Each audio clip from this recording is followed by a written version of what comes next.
মৰমৰ শিক্ষাৰ্থীসকল, আজি তোমালোকৰ বাবে এনে কেইটামান শব্দ লৈ আহিছোঁ যিকেইটা শব্দৰ অৰ্থ বাক্যত ব্যৱহাৰ অনুযায়ী ভিন্ন ভিন্ন হ'ব পাৰে। তোমালোকে ইতিমধ্যে প্ৰায় সমুচ্চাৰিত শব্দসমূহ শিকিছা। তাত দেখিছা গড়, গড়, বাঁহ আদি শব্দ দেখিছা। আৰু তাত কি হয়, সামান্য শব্দকেইটা লিখোঁতে বেলেগকৈ লিখা হয় আৰু অৰ্থটো বেলেগ হয়। কিন্তু আজি মই যিকেইটা শব্দ শিকাম ইয়াত সম্পূৰ্ণ একেই থাকিব শব্দকেইটা, কেৱল বাক্যত ব্যৱহাৰ অনুযায়ী তাৰ অৰ্থহে বেলেগ বেলেগ হ'ব। আহাচোন আমি তেনে কেইটামান শব্দ শিকো। এয়া চোৱা, প্ৰথমতে মই লিখিলো অৰ্থ। দুয়োটা অৰ্থৰে অৰ্থ বেলেগ বেলেগ। প্ৰথমৰ অৰ্থটো তাৎপৰ্য।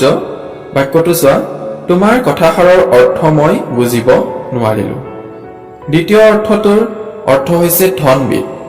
অৰ্থৰ অভাৱত ল'ৰাটোৱে পঢ়া শুনা কৰিব নোৱাৰিলে। দুয়োটা অৰ্থই বেলেগ অৰ্থ বুজালে। প্ৰথমটো আই মানে মা। মোৰ আইৰ নাম পাৰ্বতী। আই মানে বসন্ত ৰোগৰ কথা কৈছে। আই ওলোৱা বাবে ৰমেন স্কুললৈ অহা নাই। ইয়াত চোৱা, অৰ্থ দুটা বাক্য অনুযায়ী বেলেগ বেলেগ হৈছে। শব্দ দুটাৰ উভতি, মাছ ধৰা যতন। আজি উভতিত এটাও মাছ নালাগিল। উভতি, আমনি বা দুষ্টালি। বৰকৈ উভতি কৰি নাথাকিবাচোন।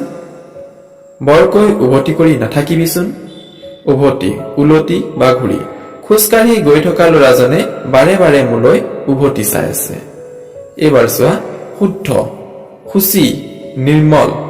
পূজাৰীজনে গংগাজল ছটিয়াই পূজাস্থলীখন শুদ্ধ কৰি লৈছে। শুদ্ধ, ভুল নোহোৱা বা নথকা। সীতাই পৰীক্ষাত এটাও ভুল বাক্য লিখা নাই। দেখিলানে অৰ্থকেইটা কেনেকে সলনি হল? এইবাৰ চোৱা, সাজ, সন্ধ্যা বা গধূলি সময়।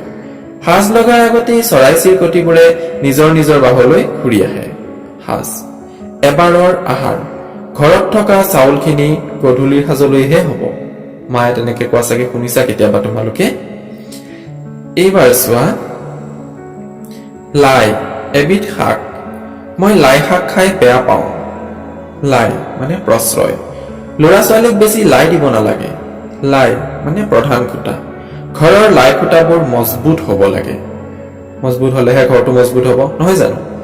ইয়াৰ পিছৰটো চাওঁ আহা আমি। লো, লো মানে লোটক, চকু পানী। বিষত মানুহজনৰ চকুলো ওলাইছে, খুব বিষাইছে, তাৰমানে তেওঁ কান্দি পেলাইছে। লো, লোহা। লো এবিধ টান পদাৰ্থ। তোমালোকে জানা নহয় লো টান পদাৰ্থ বুলি। এইবাৰ চোৱা, শাৰী।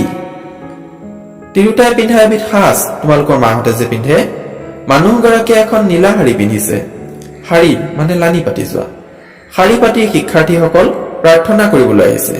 তাৰমানে ৰুমৰ পৰা প্ৰাৰ্থনা কৰিবলৈ ওলাই আহিছে শাৰী পাতি। এইবাৰ চোৱা,